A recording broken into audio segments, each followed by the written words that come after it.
यह वीडियो जरा गौर से सुनिएगा।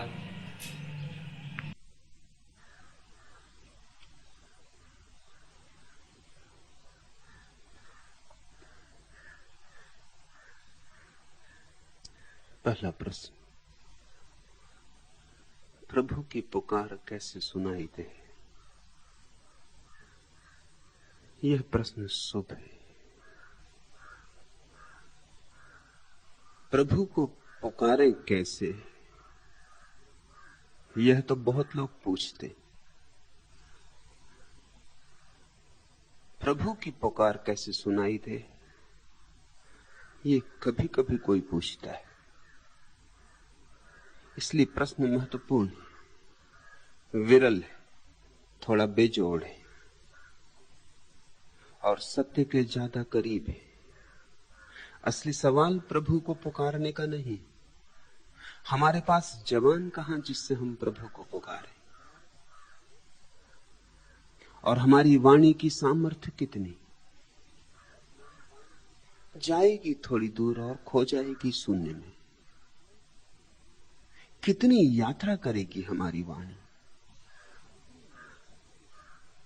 और हम जो भी कहेंगे उसमें कहीं ना कहीं हमारी वासना की छाप होगी।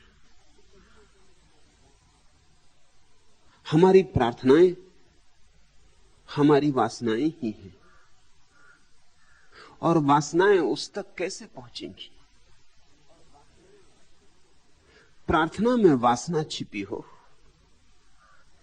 तो जैसे पक्षी के कंठ में किसी ने पत्थर बांध दिया, अब उड़ान संभव ना हो सकेगी। और हमारी सारी प्रार्थनाएं वासनाओं से भरी होती। प्रार्थना शब्द का अर्थ ही मांगना हो गया, प्रार्थी का अर्थ हो गया मांगने वाला, क्योंकि प्रार्थना के नाम से हम सदा ही मांगते रहे। इसलिए हम कैसे प्रार्थना करें, इससे झूठा धर्म पैदा होता है। यह सवाल ज्यादा गहरा है। प्रभु की कैसे पुकार सुनाई दे? प्रभु पुकार ही रहा है,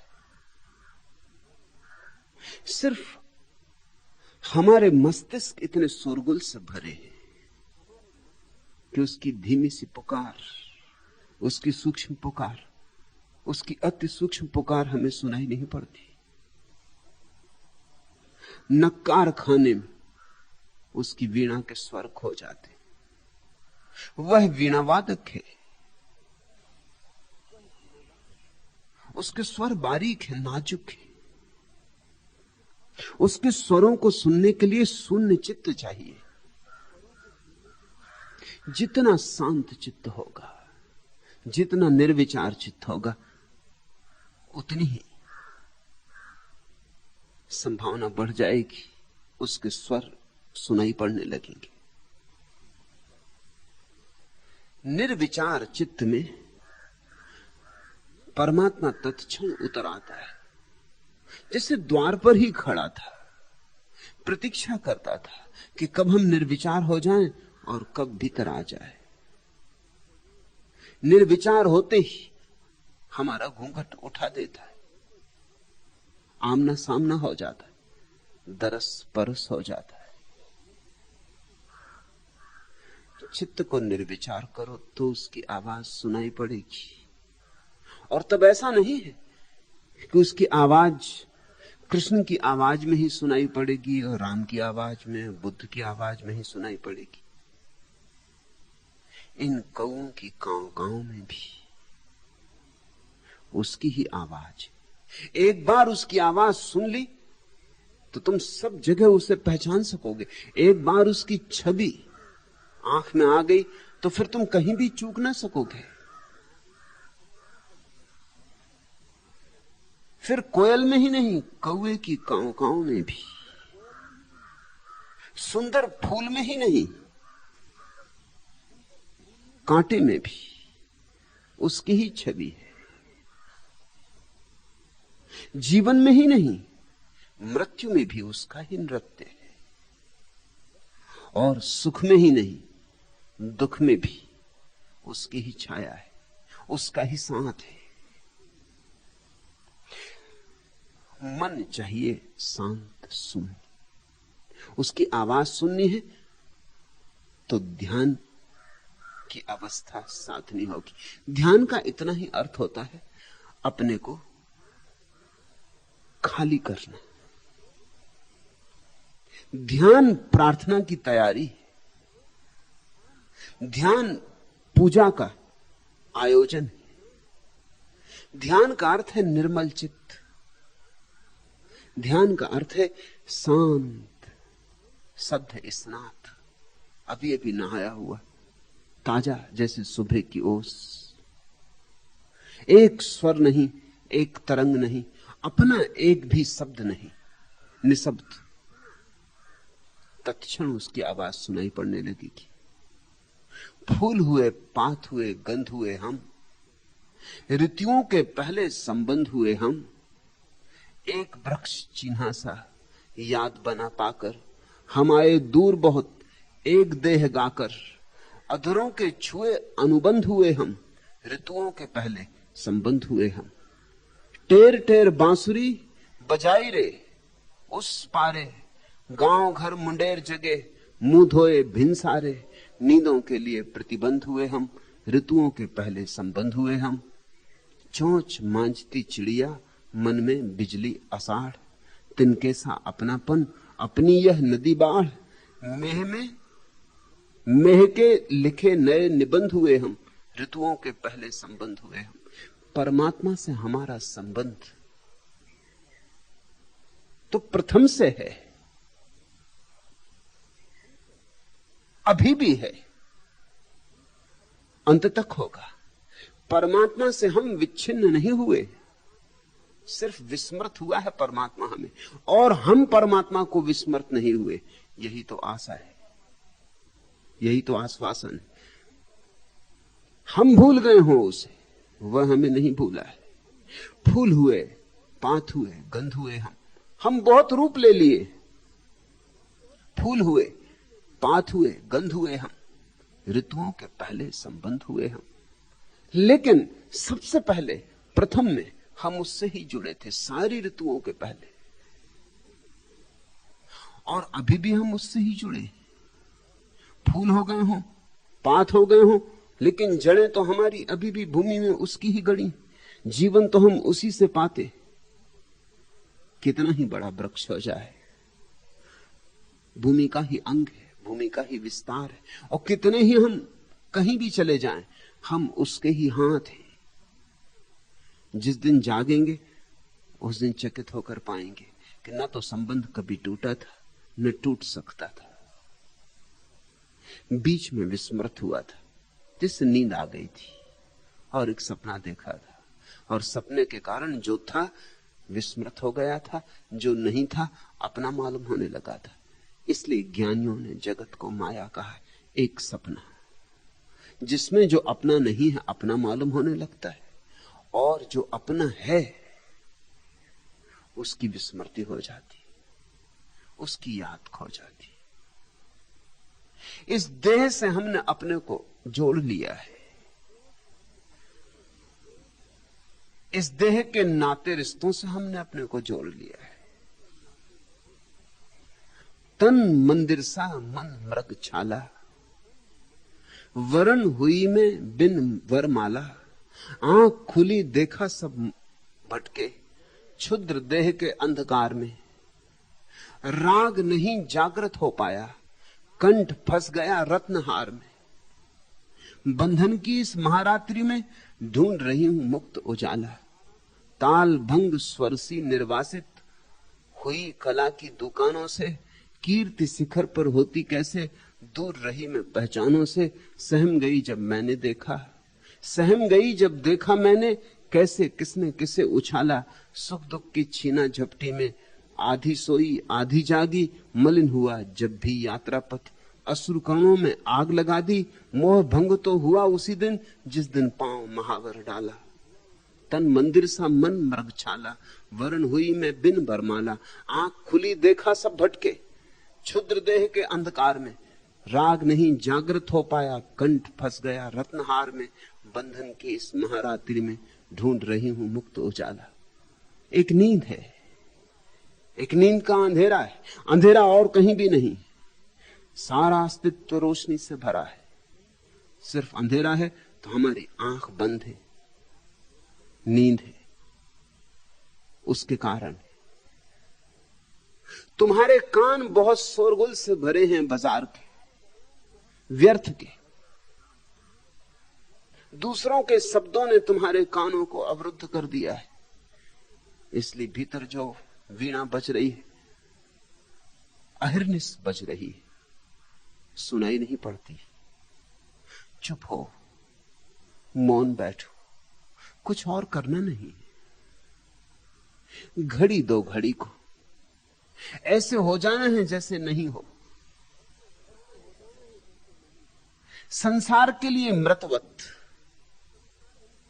अपने में डूबे।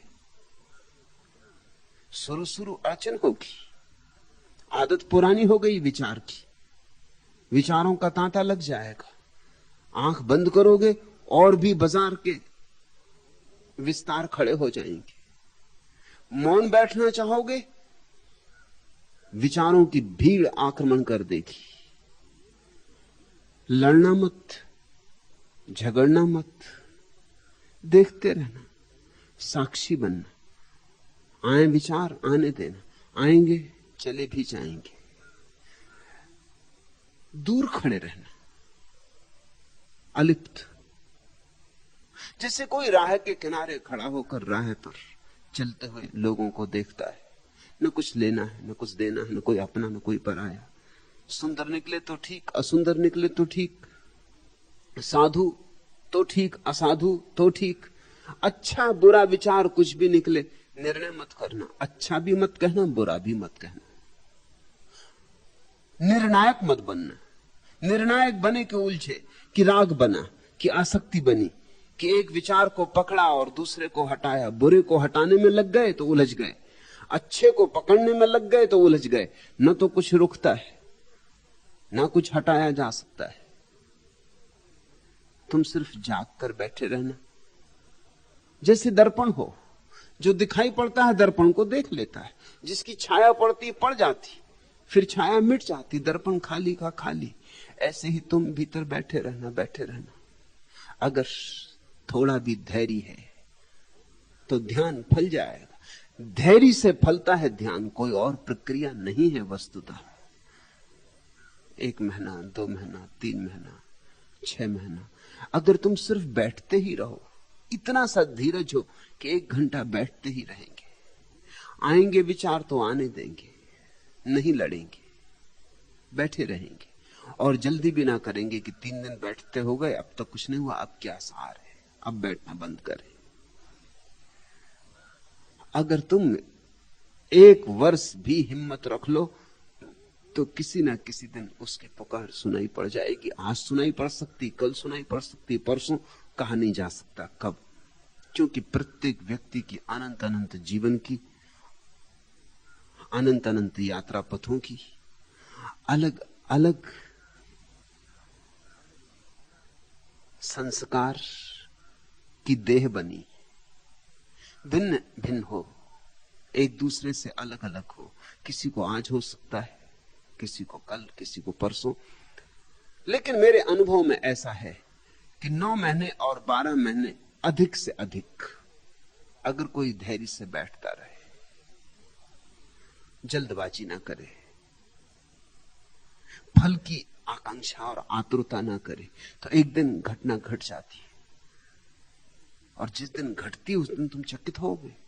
सबसे बड़ा चकित होना तो यही कि जिसे हम खोजते थे उसे कभी खोया नहीं था, जिसे हम पाने चले थे वो हमारे भीतर विराजमान था, जिस वीणा को हम सुनना चाहते थे बज ही रही थी, जिस दिए को हम जलाना चाहते थे जल ही रहा था।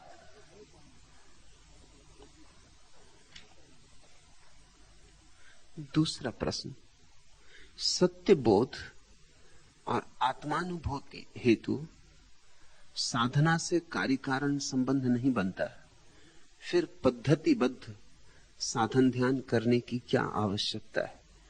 हम परमात्मा में ही हैं ऐसा एक बार मानकर बस जो भाय किया जाए और जैसा भी हो जीवन वैसा जी लिया जाए तो ध्यान साधन क्यों आवश्यक है? कृपया विश्लेषण कर अनुग्रहित करें। सीताराम, मानकर नहीं होगा, जानकर होगा। मानोगे तो झूठ ही रहेगी बात। मानने का मतलब ही झूठ होता है। मैंने कहा, तुमने मान लिया। मैंने कहा तुम परमात्मा ही हो और तुमने मान लिया। तुम्हारे लिए तो यह झूठ ही है। यह तो बुनियाद से ही तुमने झूठ रख दिया। मैंने कहा इसलिए मान लिया, या किसी और ने कहा इसलिए मान लिया, कि वेद में लिखा है, कि कुरान कहता है इसलिए मान लिया। लेकिन मानना तो उधार होगा। उधार यानी झूठ। सत्य की यात्रा उधार पूंजी से नहीं की जा सकती, जानने से करनी होगी। मैंने सुना है मुल्ला नसरुद्दीन फ्रांस की यात्रा पर गया। फ्रांसीसी भाषा उसे आती नहीं। किसी फ्रांसीसी मित्र ने उसे अपने घर आमंत्रित किया, कुछ और मित्रों को भी बुलाया। भोजन के बाद गपशप हुई। एक सज्जन ने एक फ्रांसीसी चुटकुला कहा। सारे फ्रांसीसी सुनकर जोर से हंसने लगे। मुल्ला भी खिलखिला के हंसा, ऐसा कि सबको मात कर दिया। एकदम लोटने पोटने लगा। उसकी हंसी, उसका लोटना पोटना देखकर उन सब की हंसी तो खो ही गई। वो एकदम सख्ते में आ गए। उन्होंने पूछा कि क्या आप हमारी भाषा समझते? मुल्ला ने कहा, भाषा नहीं समझता, लेकिन आप में मुझे विश्वास है। बात जरूर कुछ हंसी की ही रही होगी। मैं आप पे भरोसा करता हूं। मैं आस्तिक आदमी, मैं सदा दूसरों पे भरोसा करता रहा हूं। जब आप सब हंस रहे हैं तो बात हंसी की रही ही होगी। अब इसमें और मुझे जानने की जरूरत क्या है? पर भेद तुम्हें समझ में आता है। एक बात को समझ के तुम हंसे और एक बात को मान के कि होगी ही हंसने की इसलिए हंसे, इसमें भेद तुम्हें समझ में आता है। जमीन आसमान का अंतर हो गया। ये तो हंसी झूठी रही, चाहे कितना ही लोटो पोटो, चाहे कितने ही जोर से खिलखिलाओ, लेकिन तुम्हारे हृदय से ये नहीं उठी, नहीं उठ रही, नहीं उठ सकती। तुम कहते हो हम परमात्मा में ही हैं, ऐसा एक बार मानकर, मगर ये मानना तो झूठ होगा और तुम्हें बार बार याद आती रहेगी कि पता नहीं तुम जो बात मान के चल पड़े हो ठीक भी है। कौन जाने, तुम्हारे पैर डगमगाते रहेंगे। जान लो, फिर जीवन का मजा और है। फिर ठीक कह रहे हो तुम, फिर ऐसा ही होता है। एक बार जान लिया कि परमात्मा भीतर विराजमान है, फिर कुछ करने को बचा क्या? फिर तो जियो। फिर तुम नहीं जीते, वही जीता है। फिर ना कुछ बुरा है ना कुछ भला है। फिर बुरा भला कैसे हो सकता है? क्योंकि परमात्मा जो जिए वही ठीक है, वही शुभ है। यही साधु और संत शब्द का भेद है। साधु का अर्थ होता है जो सोच सोच के विचार कर करके क्या ठीक है उसको जिए, और संत का अर्थ होता है जिसने सब परमात्मा पे छोड़ दिया, अब परमात्मा जैसा जीता है वही ठीक है। साधु जो ठीक है वैसा सोचकर जीवन आचरण करता है, उसका एक चरित्र होता है, चरित्र का एक अनुशासन होता है, उसकी एक मर्यादा होती है। संत सोच के जीता ही नहीं कि क्या ठीक है क्या गलत है, उसने तो सब छोड़ ही दिया। संत तो बचा ही नहीं, अब तो परमात्मा ही उससे जीता है, इसलिए जो भी जीता होगा ठीक ही जीता है। अब बुरे होने का कोई उपाय ही नहीं रहा। संत का कोई आचरण नहीं होता, साधु का आचरण होता है। और इसलिए अक्सर ऐसा हो जाता है कि साधु को तो पूजा मिल जाती, संत से तुम चूक जाते, क्योंकि आचरण तुम्हें दिखाई में पड़ता है, आचरण तुम्हें समझ में आता है। सरलता से तुम्हारे गणित में और साधु के गणित में भेद नहीं है। तुम भी जानते हो सोच सोच के कि क्या ठीक है, और वही साधु जी रहा है। तुम सहज ही साधु के चरणों में झुक जाते हो। संत अड़चन डाल देता है, संत तुम्हारी मर्यादा के बाहर होता है, अमर्याद होता है। जीसस को जिन लोगों ने सूली दी वे कोई बुरे लोग नहीं थे, साधु लोग थे। साधुओं ने सदा संतों को सूली दे दी, याद रखना। क्योंकि जिन्होंने सूली दी, तुम ये मत सोचना कि बुरे लोग थे, हत्यारे थे, पापी थे। नहीं, भले लोग थे, अच्छे लोग थे, जिनका तुम भी आदर करते वैसे लोग थे, आचरणवान थे, मर्यादाबद्ध थे। और जीसस मर्यादा मुक्त थे, यही अड़चन थी। जीसस की कोई मर्यादा ना थी, कोई सीमा ना थी। जीसस कहते थे मैं और परमात्मा एक। इसलिए जो वो करवाए वही ठीक, जैसा करवाए वैसा ही ठीक। मैं कौन हूं? निर्णायक मैं हूं ही नहीं बीच में कोई। मैं तो बांस की पोली पोंगरी, वह जो गाए गीत उसका, अच्छा तो उसका, बुरा तो उसका। मैं उससे ऊपर अपने को कैसे रखूं? यही भेद राम और कृष्ण में है। राम मर्यादा पुरुषोत्तम, वो साधुता की पराकाष्ठा है। कृष्ण संतत्व की पराकाष्ठा, वो अमर्याद है, असीम है।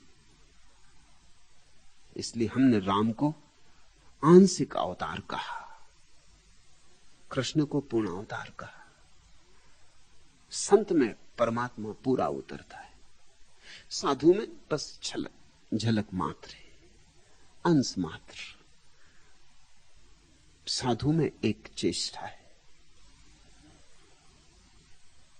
नियम व्यवस्था, विधि विधान। साधु को सदा सम्मान मिल जाता है। राम कहीं भी हो तो सम्मान मिल जाएगा, कृष्ण को कहीं भी अड़चन होगी। कृष्ण को होनी ही वाली है अड़चन, क्योंकि कृष्ण का जीवन बेबूझ मालूम पड़ेगा। कृष्ण ने अर्जुन को भी यही कहा है कि तू भी सब फल उस पर ही छोड़ दे, और जो वो करवाए सो कर, तू फल की आकांक्षा ना कर। साधु तो फलाकांक्षी होता है, वो तो पूरे वक्त फल का ही विचार करता है कि ऐसा करूंगा तो ऐसा होगा, ऐसा करूंगा तो ऐसा होगा, ऐसा किया तो स्वर्ग और ऐसा किया तो नरक, ऐसा किया तो पुण्य और ऐसा किया तो पाप। साधु तो चिंता ही करता रहता है इसी की।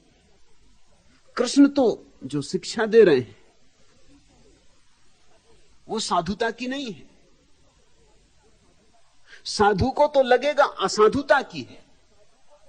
इसलिए जैनियों ने, जो कि साधुता की पराकाष्ठा है, कृष्ण को नरक में डाल दिया है। उनके शास्त्रों में कृष्ण नरक में पड़े, छोटे मोटे नरक में नहीं, 7वें नरक में पड़े। वो साधु का वक्तव्य है संत के प्रति। क्यों नरक में पड़े? क्योंकि कृष्ण का जीवन चरित्रहीन मालूम होता है। कोई नियम नहीं है, सब तरफ से नियम मुक्त है, स्वच्छंद है, अराजक है।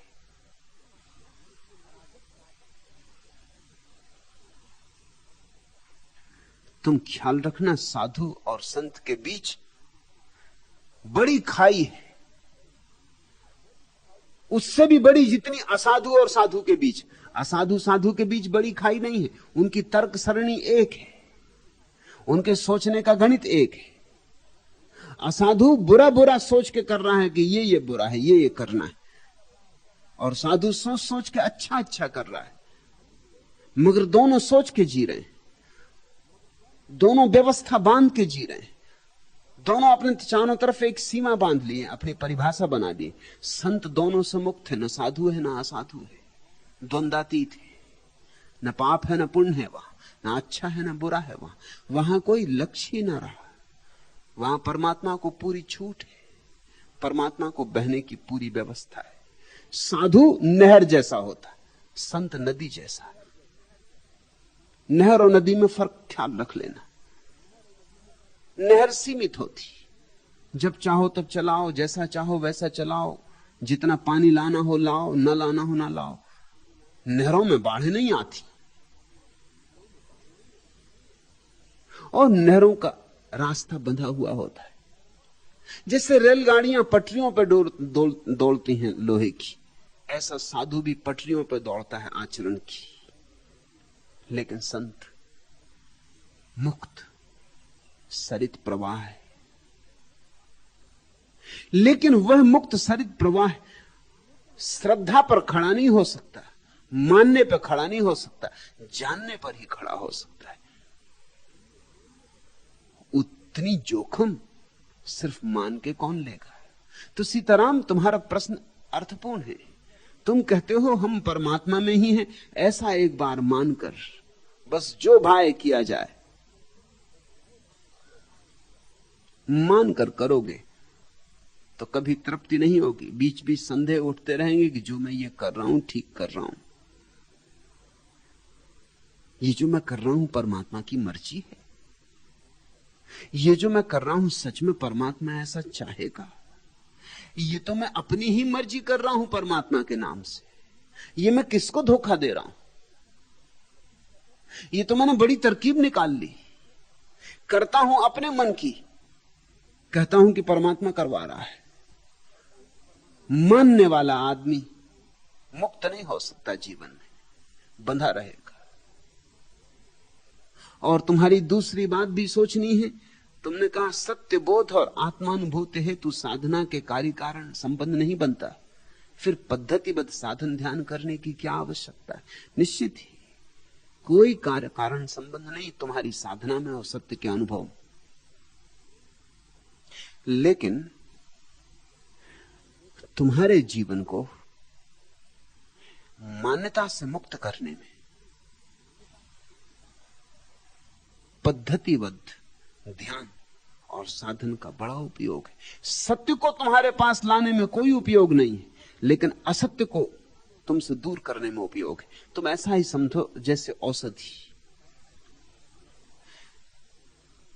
आयुर्वेद का बुनियादी सिद्धांत है कि औषधि के द्वारा हम किसी को स्वास्थ्य नहीं दे सकते। औषधि में और स्वास्थ्य में कोई कार्य कारण का संबंध नहीं है, लेकिन औषधि से हम बीमारी दूर कर सकते, और बीमारी दूर हो जाए तो स्वास्थ्य के जन्मने में सुविधा होती। स्वास्थ्य तो परमात्मा देता है, कोई वैद्य नहीं दे सकता, नहीं तो आदमी मरे ही नहीं। वैद्य तो सिर्फ बीमारी दूर कर सकता है। ऐसा ही समझो कि एक झरना है, उसके रास्ते में एक चट्टान पड़ी, हम चट्टान अलग कर सकते। चट्टान अलग करने से झरना पैदा नहीं होता, कोई कार्य कारण का संबंध नहीं है कि चट्टान अलग की तो झरना पैदा हो गए। चट्टान के अलग करने से झरने के पैदा होने का क्या लेना देना, कोई संबंध नहीं। लेकिन चट्टान के अलग करने से झरना बह उठता है। चट्टान रहती अड़ी बीच में तो झरना रहता भी मगर बहता नहीं, पता ही ना चलता किसी को। तुम जब कुआं खोदते हो तो क्या तुम सोचते हो तुम्हारे खोदने से जमीन में पानी आ जाता है? पानी तो है ही। तुम्हारे खोदने से पानी के पैदा होने का कोई कार्य कारण संबंध नहीं, लेकिन तुम्हारे खोदने से बीच का अवरोध हट जाता है। मिट्टी पत्थर कूड़ा करकट बीच से हट जाता है, पानी उपलब्ध हो जाता है। तुम्हारे और पानी के बीच में जो बाधा थी वो हट जाती। औषधि बीमारी को हटा देती, और बीमारी के हटते ही स्वास्थ्य स्वभावतः खिल उठता है। स्वास्थ्य का अर्थ ही यही होता है। हमारा शब्द बड़ा अद्भुत है। स्वास्थ्य का अर्थ होता है जो स्वयं से पैदा हो, जो स्व से जन्मे। कोई बाहर से ला नहीं सकता, स्वयं की ऊर्जा है, स्वस्फूर्त है। स्वास्थ्य तो तुम्हारा स्वभाव है, बीमारी प्रभाव है। बीमारी बाहर से आती है, इसलिए बाहर की दवाई उसे दूर भी कर सकती। जो बाहर से आती है वो बाहर से ही दूर की जाएगी। और स्वास्थ्य तो भीतर से उठता है, बाहर से डाला नहीं जा सकता। स्वास्थ्य के इंजेक्शन कहीं मिलते कि गए डॉक्टर के पास कि जरा लगा दो स्वास्थ्य का एक इंजेक्शन?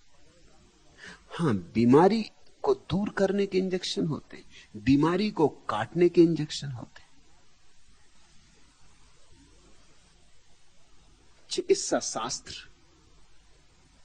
स्वास्थ्य नहीं देता, केवल बीमारी को छीन लेता है।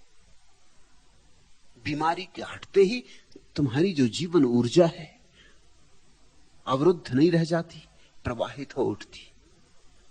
ऐसा ही ध्यान है। ध्यान से सत्य नहीं मिलता, सत्य तो मिला ही हुआ है। इसलिए ध्यान से कोई कार्य कारण का संबंध नहीं है। ध्यान बीज नहीं है सत्य का कि ध्यान का बीज बोओगे तो सत्य की फसल काटोगे। ध्यान तो सिर्फ तुम्हारे भीतर जो विचारों का व्यर्थ ऊहापोह है, कूड़ा करकट है, उसको काट जाएगा। ध्यान सिर्फ औषधि है। और इसलिए जब ध्यान परिपूर्ण हो जाता है तो ध्यान भी छोड़ देना पड़ता है, क्योंकि जब स्वास्थ्य आ गया फिर औषधि लेना खतरनाक है। फिर यह मत सोचना कि इस औषधि से इतना लाभ हुआ, अब इसको कैसे छोड़ें। हो गए स्वस्थ वो ठीक, लेकिन हुए तो इसी औषधि के द्वारा, तो औषधि को तो लेना जारी रखेंगे, तो औषधि फिर बीमारी बन जाएगी। वही औषधि जो बीमार के लिए सहयोगी है, स्वस्थ के लिए घातक हो जाएगी। इसलिए परम अवस्था जब आती, जब बीमारी कट गई, विचार कट गए, ध्यान का काम पूरा हो गया, फिर ध्यान भी छूट जाता है। जैसे एक कांटा गड़ा है, दूसरे कांटे से निकाल लेते हैं, फिर दोनों कांटों को फेंक देते हैं। विचार का कांटा गड़ा है, ध्यान के कांटे से निकाल लिया, फिर दोनों कांटे फेंक दिए। तुम ये मत सोचना कि बुद्ध जब ज्ञान को उपलब्ध हो गया तब भी ध्यान करते। फिर क्या ध्यान करेंगे, फिर किस लिए ध्यान करेंगे? इसलिए बुद्ध ने कहा धर्म नाव जैसा है, उस पार पहुंच गए फिर नाव छोड़ देना, फिर सिर पर ढोए हुए मत चलना, नहीं तो लोग मूढ़ कहेंगे। इसलिए जो धर्म को उपलब्ध हो जाता है उससे धर्म छूट जाता है। ये बातें तुम्हें चौंकाने वाली मालूम पड़ेगी। धर्म को उपलब्ध होते ही धर्म छूट जाता है, फिर कोई जरूरत न रह गई।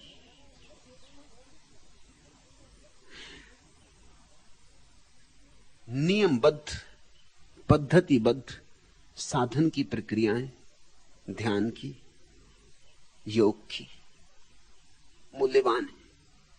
मूल्यवान है क्योंकि तुम बीमार हो, मूल्यवान है क्योंकि तुम विचार से ग्रस्त हो। तुम्हारे विचार को काट देंगी। विचार के कटते ही तुम्हारे भीतर का सत्य आविर्भूत हो जाएगा। लेकिन यह बात मानकर नहीं चलनी। तुम सोचते हो ध्यान की क्या जरूरत, तुमने मेरी बात सुनी, तुम्हारा चित्त प्रसन्न हुआ होगा कि चलो झंझट मिटी।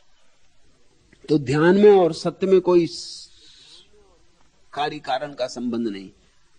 चलो ये एक झंझट तो कटी, ध्यान करने से बचे। सीताराम इतनी आसानी से न बचोगे।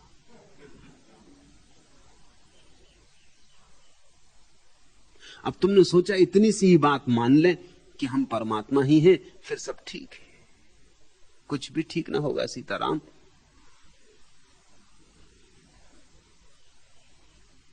बस जैसे तुम सीताराम हो ऐसे सीताराम रहोगे।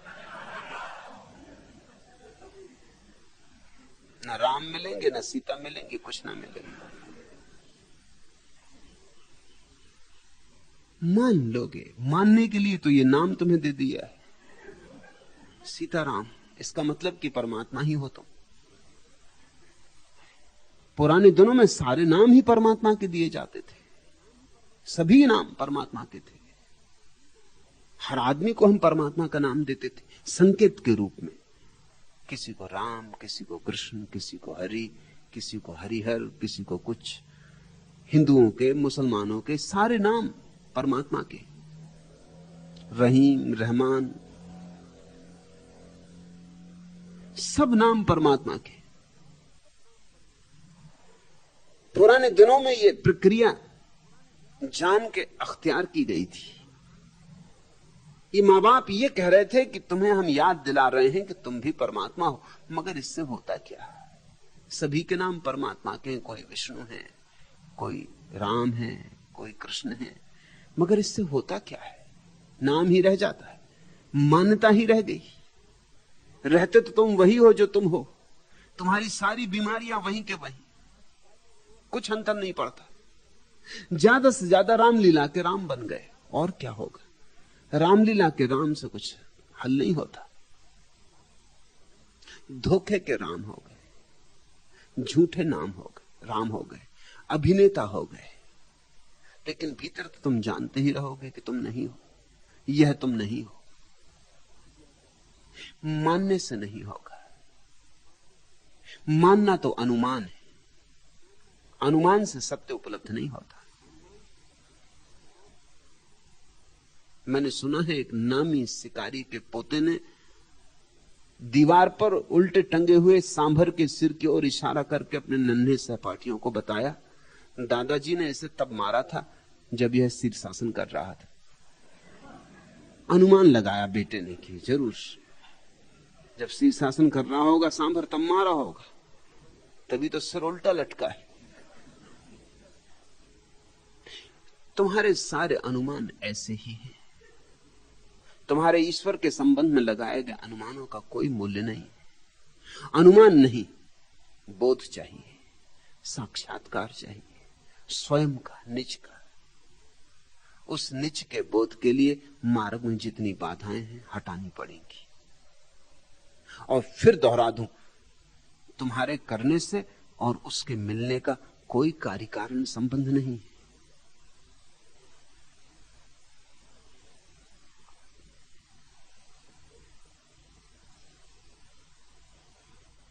तीसरा प्रश्न, भगवान, प्रवचन से पहले जब जगजीवन के पदों का पाठ किया गया तो मेरा दिल अकस्मात भर आया, आंखें डबडबा गईं और पदों का पाठ चलता रहा। तब तक मेरे आंसू आप ही आप बहते रहे। पाठ की समाप्ति हुई तो आंसू बंद हुए। मैं इन पदों का मतलब भगवान श्री के प्रवचन के बाद समझा। ऐसा क्यों हुआ? डॉक्टर सुमेर सिंह,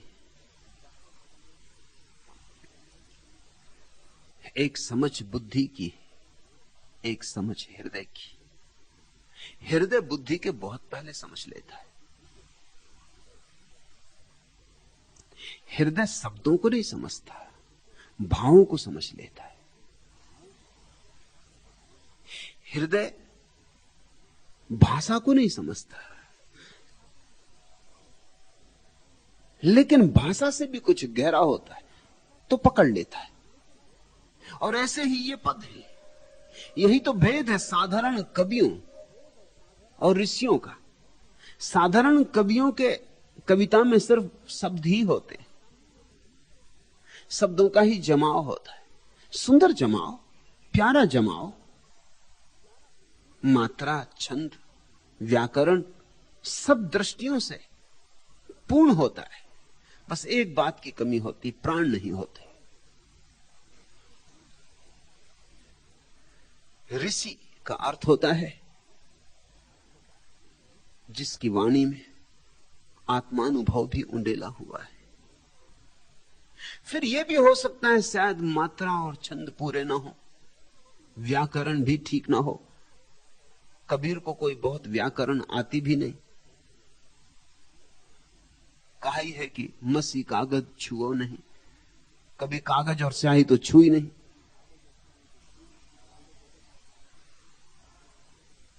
तो इसलिए कुछ भाषा का तो जमाव नहीं होगा। और अगर भाषा में कोई जमाव है तो वो भाषा का नहीं है, भाव के जमाव के ही छाया है। भाव जम गए। तो जब कभी किसी ऋषि की वाणी गूंजी तुम्हारे पास और तुम अगर उस समय ग्राहक चित्त की दशा में हो तो आंखें डबडबाएंगी, आंसू झरने लगेंगे और तुम चौंकोगे भी। चौंकोगे अर्थात तुम्हारा सिर चौंकेगा, चौंकोगे अर्थात तुम्हारी बुद्धि चौंकेगी कि ये क्या हो रहा, क्यों हो रहा है, क्यों मैं रो रहा हूं। तुम थोड़ा लगेगा कि कुछ विक्षिप्त हुए जा रहे हो। ये कैसी दीवानगी। इसलिए सत्संग की बड़ी महिमा है। सत्संग का इतना ही अर्थ है जहां ऐसे लोग बैठे हो कि तुम रो अगर तो कोई ये ना समझे कि तुम पागल हो गए हो। जहां तुम रो तो लोग तुम्हारे रोने को सम्मान दें। जहां तुम्हारी आंखों से आंसू गिरने लगे तो पास बैठे लोगों को ईर्ष्या हो, आदर हो, तुम्हारे आंसुओं का मूल्य हो, निंदा ना हो। सत्संग का अर्थ होता है जहां सभी पियक्कड़ इकट्ठे हो, जहां भाव की भाषा समझी जाती हो, भाषा के ही भाव नहीं, भाव की भाषा समझी जाती हो, और जहां भाव को समादर दिया जाता हो। तुम खुले मन से बैठे थे। जो भी यहां मेरे पास आए हैं, अगर सच में मेरे पास आना चाहते हैं तो एक ही उपाय है कि खुले मन से बैठे। तुम खुले मन से बैठे थे, तुम्हारे हृदय के द्वार खुले थे, तुमने कोई सुरक्षा ना की थी, तुमने दरवाजे ताले न लगाए थे, तुमने पहरेदार न बिठा रखे थे, तुमने तर्क को हटा दिया था एक तरफ, तुम निर्मल चित्त सत्संग के लिए आतुर थे। पकड़ गई तरंग तुम्हें। बुद्धि समझे इसके पहले हृदय समझ गया, बुद्धि समझे इसके पहले हृदय भीग गया, और हृदय का भीगना ही असली है। फिर बाद में जब मैंने तुम्हें अर्थ समझाए तब तुम्हें अर्थ समझ में आए। सच तो यह है, अगर तुम्हारा हृदय न भीगा होता तो मैंने जो अर्थ समझाए वो भी तुम्हें समझ में ना आ सकते थे। तुम्हारा हृदय भीगा था, इसलिए बुद्धि ने अनुसरण किया। इस बात को खूब समझ लो। अगर बुद्धि मालिक हो तो जीवन नरक हो जाता है, अगर हृदय मालिक हो और बुद्धि उसकी अनुचर तो जीवन स्वर्ग हो जाता है। बुद्धि बड़ी उपयोगी है, मालिक की तरह नहीं, सेवक की तरह। बस इतना ही फर्क है, कुछ लोगों में बुद्धि मालिक हो गई है और हृदय सेवक हो गया है। ये इनकी दुर्दिन है, ये दुर्घटना हो गई। ये तुम नाव पे सवार न रहे, नाव तुम पे सवार हो गई।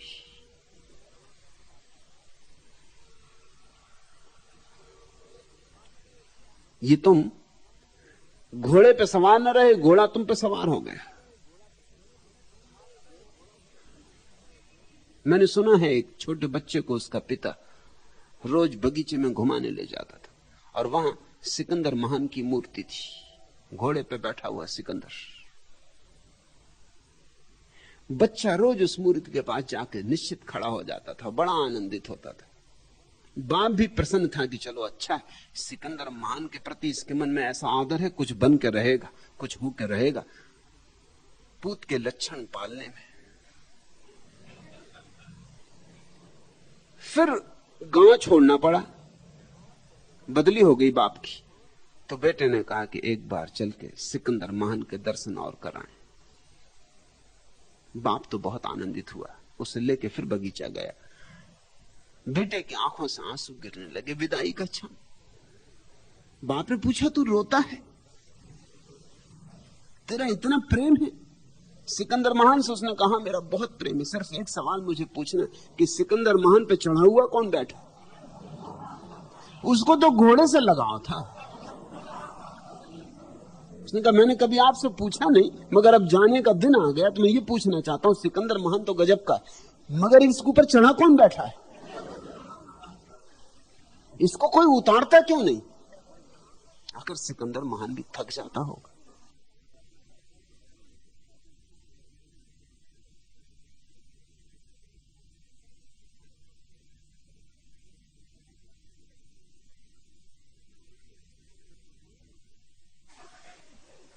बच्चे की अलग दुनिया है। उसके लिए सिकंदर महान में 2 कौड़ी का मूल्य है, घोड़े में जान है। बच्चे की नजर घोड़े पे है। बाप को तो घोड़ा कभी शायद दिखाई भी ना पड़ा हो। वो सिकंदर महान को जो देख रहा है उसको घोड़ा कहां दिखाई पड़े। जीवन में दुर्घटना हो गई तुम्हारे, अगर तुम्हारी बुद्धि तुम पर सवार हो गई, यही पंडित का दुर्भाग्य। पापी भी पहुंच जाते परमात्मा तक, पंडित पहुंचते हैं ऐसा कभी सुना नहीं। हृदय सवार हो तो बुद्धि बड़ी सुंदर, बड़ी उपयोगी, बड़ी बहुमूल्य। ऐसा ही हुआ डॉक्टर सुमेर सिंह। भाव पहले नाच उठा, तरंग पहले तुम्हारे हृदय में चली गई, गीत तुम्हारे प्राणों में गूंज गया, तुम गीले हो गए, तुम भीग गए, नहा गए, और तभी तुम मैंने जो अर्थ समझाए वो समझ पाए, क्योंकि भाव अब तैयार था। अब अर्थ बड़े अभिव्यंजक हो जाएंगे। इसलिए यहां जो मुझे सुनने वाले लोग हैं, 2 तरह के लोग हैं। वे जो पहले भाव को भिगाते, वही शिष्यत्व का अर्थ है। भाव भीग जाए तो तुम शिष्य हो गए। अगर भाव न भीगे, सिर्फ बुद्धि से समझो तो तुम विद्यार्थी हो, शिष्य नहीं। मुझसे लोग आके पूछते हैं, पत्र लिखते हैं कि हम नए नए आए, हमें आगे बैठने दिया जाए। जो लोग सदा आगे बैठते वो अगर पीछे बैठे तो कुछ हर्जा है। हम नए आए हैं, हम बड़े दूर से आए, हम तो थोड़े दिन के लिए आए। जो अंतेवासी हैं आश्रम के, वो तो सदा ही सामने बैठते, हमें क्यों ना सामने बैठने दिया जाए। तुम अभी विद्यार्थी हो, तुम्हें पीछे भी बैठने दिया जाता है तो तुम अनुग्रह मानो। सामने तो मैं उन्हीं को बिठालता हूं जिनके भाव भीगते। इसलिए तुम्हें यह भी चमत्कार दिखाई पड़ेगा कि बहुत लोग, जैसे मैं अभी हिंदी में बोल रहा हूं, बहुत से लोग आगे बैठे जो हिंदी जानते ही नहीं, मगर उसकी कोई चिंता नहीं, उनके भाव भीगे। हिंदी ना जानते हो, मुझे जानते हैं, और वह जानना ज्यादा मूल्यवान है। भाषा में क्या रखा है? थोड़ी देर शब्द मन में गूंजते रहेंगे और विलीन हो जाएंगे, मगर अगर हृदय आंदोलित हुआ, अगर हृदय पे छाप पड़ी, क्या मैंने कहा है इसका सवाल नहीं है बड़ा, कहां से कहा है इसका सवाल है बड़ा। इसलिए जो सन्यासी की तरह यहां सुनता है उसकी उपलब्धि बहुत है, अनंत गुना है, और जो ऐसे ही जिज्ञासु की तरह सुनता है उसकी उपलब्धि उतनी नहीं है। तुम्हें आगे नहीं बिठाया जा सकता। कभी कभी ऐसा हो जाता है, कोई एक आध आदमी भी आगे ऐसा बैठ जाता है जिसका भाव नहीं भीगता, तो उसके कारण व्यवधान पड़ता है, उसके कारण एक खाली जगह रह जाती, एक रिक्त स्थान रह जाता। और रिक्त स्थान रहता तो भी बेहतर था, उसकी मौजूदगी, उसकी तरंग उसके आसपास भी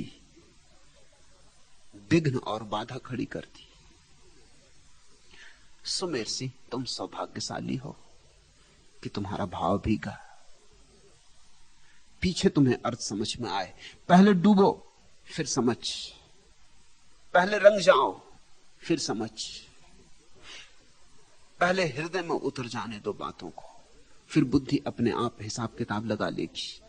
जो लोग कहते हैं पहले हम बुद्धि से हिसाब किताब लगाएंगे और फिर हृदय को डुबाएंगे, उनका हृदय कभी नहीं डूबता, क्योंकि बुद्धि का हिसाब किताब कभी पूरा नहीं होता, कभी पूरा नहीं होता। बुद्धि कभी निष्कर्ष तक आती ही नहीं, बुद्धि के पास निष्कर्ष होते ही नहीं, बुद्धि निष्कर्ष लेना जानते ही नहीं। बुद्धि निष्कर्ष ले ही नहीं सकती, क्योंकि बुद्धि का स्वभाव संदेह है, हृदय का स्वभाव श्रद्धा है। बुद्धि संदेह कर सकती है, विचार कर सकती है, निष्कर्ष नहीं ले सकती। हृदय विचार नहीं कर सकता, संदेह नहीं कर सकता, छलांग लेता है और निष्कर्ष आ जाते। ये दोनों प्रक्रियाएं बड़ी भिन्न। इसलिए बुद्धिमान का और भावुक का वार्तालाप भी नहीं हो सकता। वार्तालाप में ही दुविधा हो जाती, विवाद हो जाता है, उपाय ही नहीं है।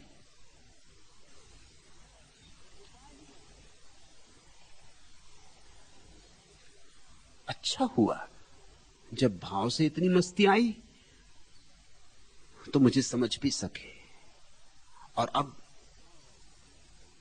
भाव और समझ दोनों के मिलन से समृद्धि खूब बढ़ेगी। न ताबे मस्ती न हो से हस्ती कि शुक्र नेमत अदा करेंगे।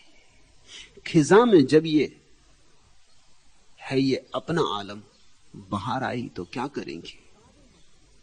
न ताबे मस्ती न हो से हस्ती, होश भी नहीं है अपना कि शुक्र नेमत अदा करेंगे, कि तेरे अनंत अनंत प्रसादों का धन्यवाद भी दे सकें परमात्मा। कोई उपाय नहीं है, होश ही नहीं है। और जब पतझड़ में यह हालत है, खिजा में जब है ये अपना आलम बाहर आई तो क्या करेंगे। जब भाव से ही इतना हो गया, आंसू बहे, तो जब समझ भी आ जाएगी, समझ और भाव दोनों मिलेंगे। जब हृदय और बुद्धि का मेल होता है तो तुम सम्राट हो जाते हो। उसी मेल का नाम सम्राट हो जाना है। फिर तुम्हारे पास कुछ भी ना हो, कोई फिक्र नहीं, लेकिन तुम सम्राट हो। बुद्धि और हृदय जिसका मेल खा जाते, समन्वय हो जाता है, जीवन का सबसे बड़ा द्वंद्व समाप्त हुआ। आ गई बहार, वसंत आ गया, अब फूल ही फूल, अब गीत ही गीत। ये जो घटा है आज, ये रोज रोज घटता रहे, इसकी प्रार्थना करना। ये जो घटा है इसके लिए धन्यवाद देना प्रभु को। अनायास घटा है आज, ऐसा ना हो कि तुम आगे चूको। जो आज अनायास घटा है इसे धीरे धीरे राह देना, ताकि जोर से घटे और घटे। धीरे धीरे ये तुम्हारा स्वभाव बन जाए। और डरना मत, रोने से बड़ा डर लगता है, क्योंकि सदियों से हमें सिखाया गया रोना मत। आंखों को हमारे पत्थर बनाने की कोशिश की गई और आंखें पत्थर हो गई हैं। अनंत अनंत लोगों की आंसू आते ही नहीं, आंखें सूख गई हैं। वो हृदय के सूख जाने का सबूत है। और जब आंखों में आंसू नहीं आते तो जीवन भी सूख जाएगा, रसधार न बहेगी। और परमात्मा तो रस, प्रेम रस कहा जगजीवन रसो वैसा, वह तो रस रूप है। तुम्हारे भीतर रस बहे तो ही उस परम रस से संबंध हो सके। चखो इस रस को, डूबो इसमें, सब लोक लाज छोड़। कहा जगजीवन, सब लोक लाज मिट जाती, सब मान मर्यादा मिट जाती। पागल होने की हिम्मत चाहिए तो ही कोई परमात्मा को पाने में सफल हो पाता है।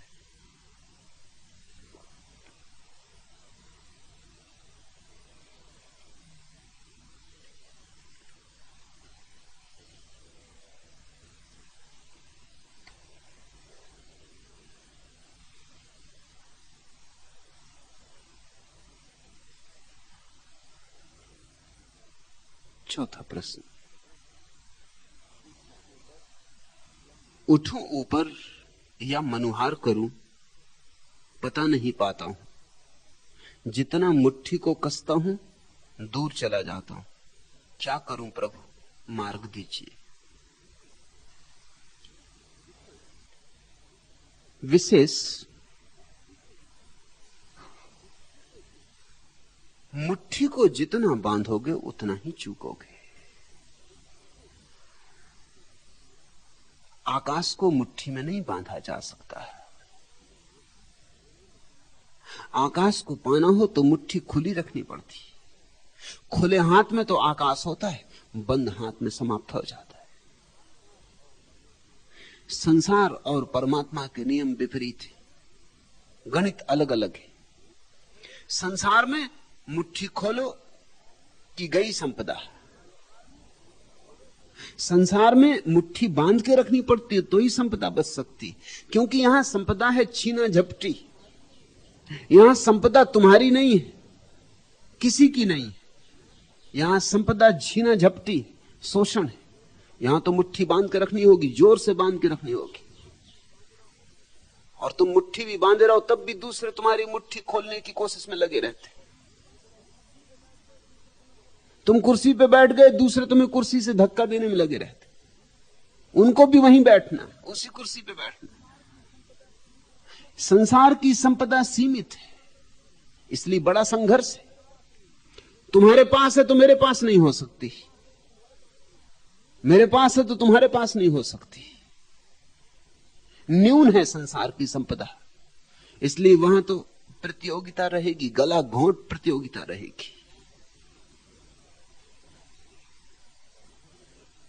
लेकिन परमात्मा तो असीम है। मुझे परमात्मा मिल जाए, इससे तुम्हारे मिलने में कोई बाधा नहीं पड़ती कि तुम्हें अब कैसे मिलेगा, क्योंकि मुझे मिल गया। कि तुम्हें मिल गया तो अब तुम्हारे पड़ोसी को कैसे मिलेगा। परमात्मा असीम है। सच तो यह है, मुझे मिल गया इसलिए तुम्हें आसानी से मिल सकेगा। अगर तुम्हारे पड़ोसी को भी मिल गया तो तुम्हें और भी आसानी से मिल सकेगा। जितने ज्यादा लोगों को मिल जाए उतनी सुविधा तुम्हारे भी मिलने की हो जाएगी। बुद्ध को मिला इसलिए तुम्हारा छिना नहीं, बुद्ध को मिला इसलिए तुम्हें याद है कि हमें भी खोजना है। अगर बुद्ध को मिल सका तो हमें भी मिल सकता है, यह आश्वासन पैदा होता। तो परमात्मा कोई न्यून संपत्ति नहीं है, इसलिए अर्थशास्त्र का जो नियम जगत में लागू होता है वो परमात्मा में लागू नहीं होता। उससे उल्टी दशा है। वहां मुट्ठी बांधने की जरूरत नहीं है, क्योंकि परमात्मा ऐसा धन है जो तुम्हारा है ही। मुट्ठी बांधने की कोई जरूरत नहीं, न उसे कोई चुरा सकता है न कोई छीन सकता है। कृष्ण ने कहा, न उसे शस्त्र छेद सकते न आग उसे जला सकती। मृत्यु भी उस संपदा का बाल बांका न कर सकेगी। मुट्ठी क्यों बांधनी? मुट्ठी बांधने में सांसारिक भ्रांति काम कर रही है।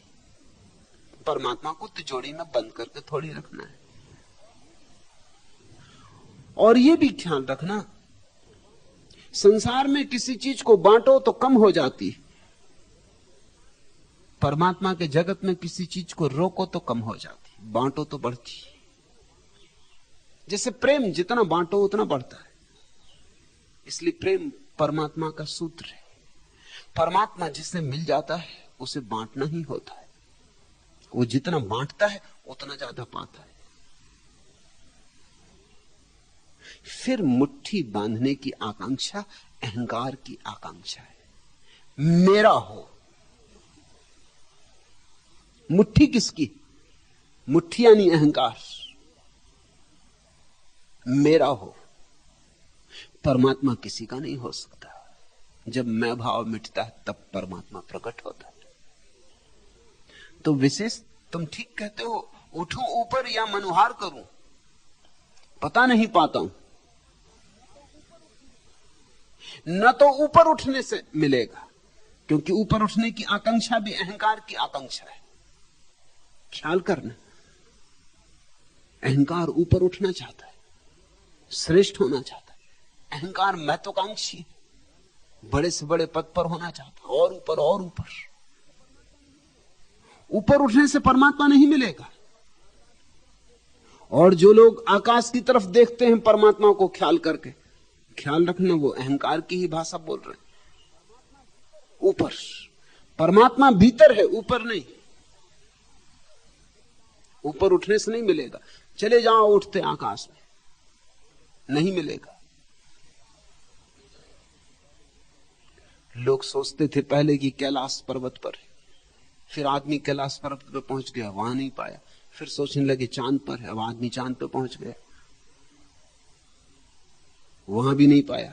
तुम्हें मालूम है रूस में उन्होंने अंतरिक्ष यात्राओं से आए हुए पत्थरों इत्यादि का संग्रहालय बनाया। उस पर जो वचन खोदा है संग्रहालय पर वो यही है कि चांद पर भी खोज लिया गया है, ईश्वर वहां भी नहीं। यूरी गागरिन ने लिखा है कि जब वो अपने गांव पहुंचा तो एक बूढ़ी स्त्री होगी, कोई 80-85 साल की, उसने उसे पकड़ लिया और कहा, गागरिन सच में तू चांद पे होकर आया? परमात्मा के दर्शन हुए? गागरिन ने कहा कि नहीं, कोई परमात्मा नहीं। वो बूढ़ी हंसने लगी। उसने कहा, तू मुझे धोखा मत दे, या तो तू चांद पे नहीं गया और या फिर मजाक कर रहा है। बूढ़े आदमियों से मजाक नहीं करना चाहिए, सच सच बता। यूरी गागरिन ने लिखा है कि दो ही विकल्प थे, या तो मैं गई नहीं हूं चांद पर, और अगर गया हूं तो झूठ बोल रहा हूं, क्योंकि परमात्मा चांद पर है। अब चांद पर आदमी पहुंच गया, परमात्मा को वहां से भी हटना पड़ेगा, हट ही गया। अब रखो कहीं भी उसको, वहां भी आदमी पहुंच जाएगा। तुम ऊपर से ऊपर रखते हो और परमात्मा तुम्हारे भीतर है, भीतर से भीतर। ऊपर की खोज, ऊपर उठने की खोज अहंकार की खोज है। उठूं ऊपर या मनुहार करूं, और मनुहार भी, स्तुति भी अहंकार का ही उपाय है कि चलो झुका जाता हूं, तुम्हारे चरणों में सिर रखे देता हूं, देखो मेरा त्याग, देखो मेरी विनम्रता, मेरा झुकना देखो, मेरा समर्पण देखो। यह भी अहंकार की ही प्रक्रिया है।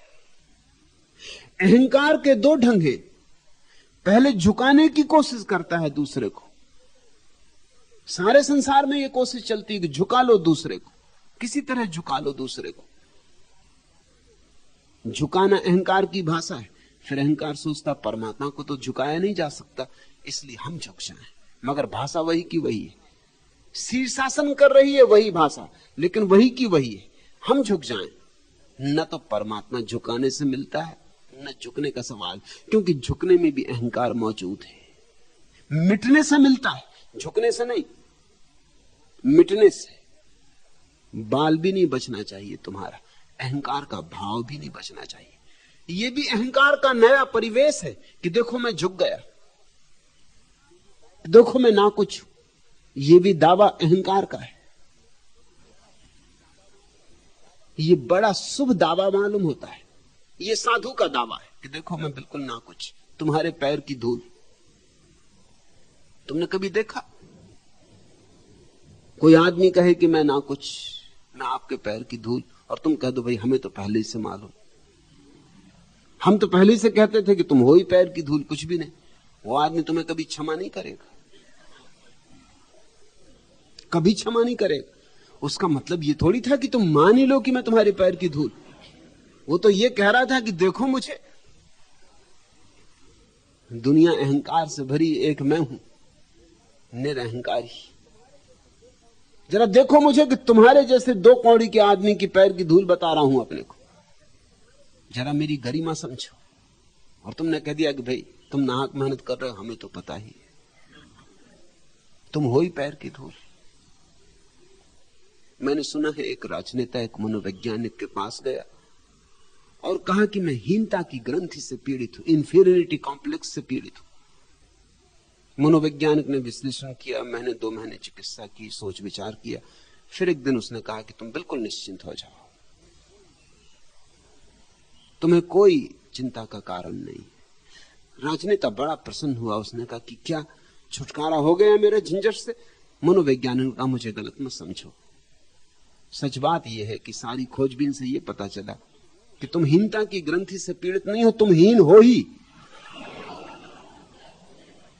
ये कोई बीमारी नहीं है,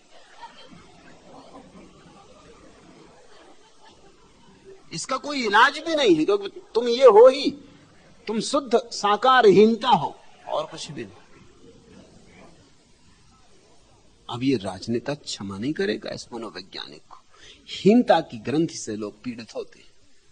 वो ये कह रहे हैं कि हम हीन तो नहीं है, मगर ये हीनता की ग्रंथि हम पे सवार है, इससे हमें छुटकारा दिला दो। हैं तो हम बड़े श्रेष्ठ, मगर हमें ये भ्रांति सवार हो गई कि हम श्रेष्ठ नहीं। ये बीमारी छीन लो, हमें हमारी श्रेष्ठता वापस कर दो। नहीं ऊपर उठना, मनुहार करना, इनसे कुछ भी ना होगा, पता तुम्हें मिलेगा नहीं। और परमात्मा का कोई पता थोड़ी है। और जितने पते दिए गए कोई काम ना आएंगे।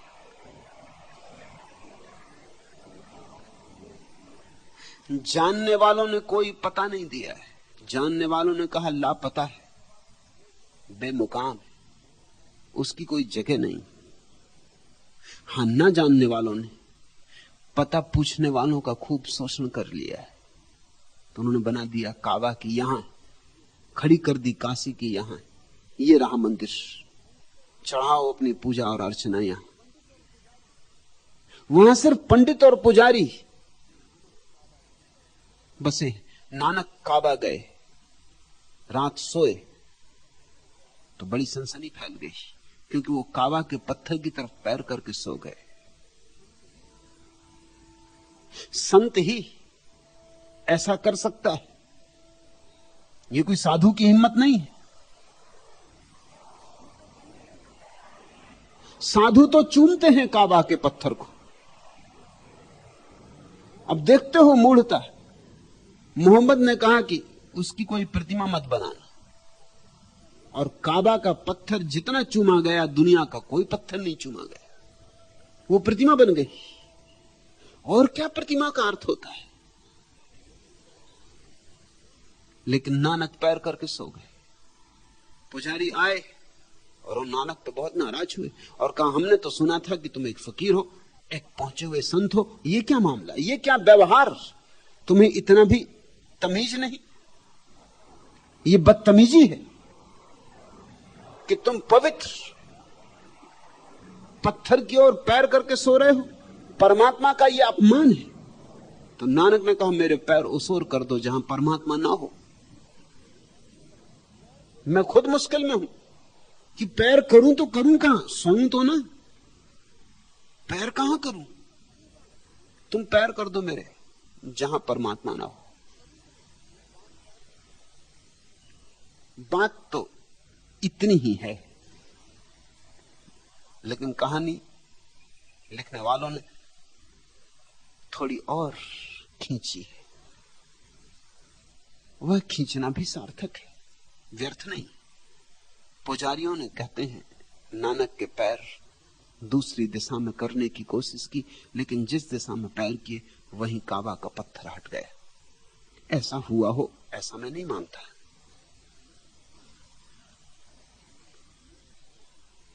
ऐसा हो सकता है ऐसा भी नहीं मैं मानता, लेकिन बात सार्थक है। बात इतनी ही है कि कहीं भी पैर करो परमात्मा तो वही है। काबा का पत्थर हटे कि ना हटे, सब तरफ वही विराजमान है। उसका पता कैसे हो सकता है? पता उनका हो सकता है जिनकी सीमा है। हां, तुम्हारा पता हो सकता है, उसका पता कैसे हो सकता है? मैंने सुना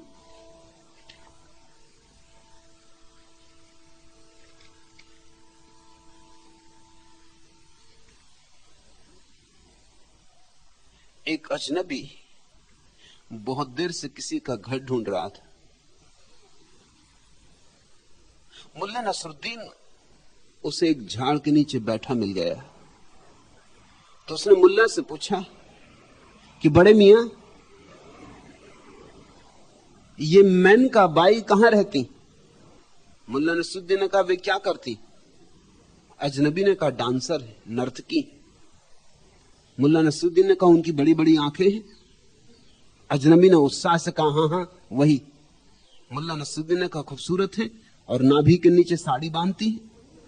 अजनबी ने खुशी से कहा कि बिल्कुल ठीक, वही वही।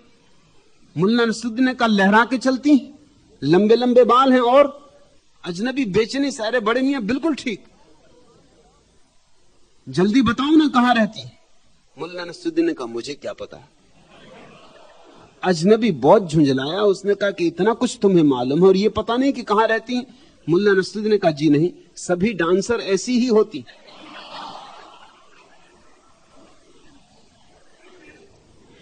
परमात्मा का क्या पता हो सकता है? परमात्मा कोई डांसर तो नहीं।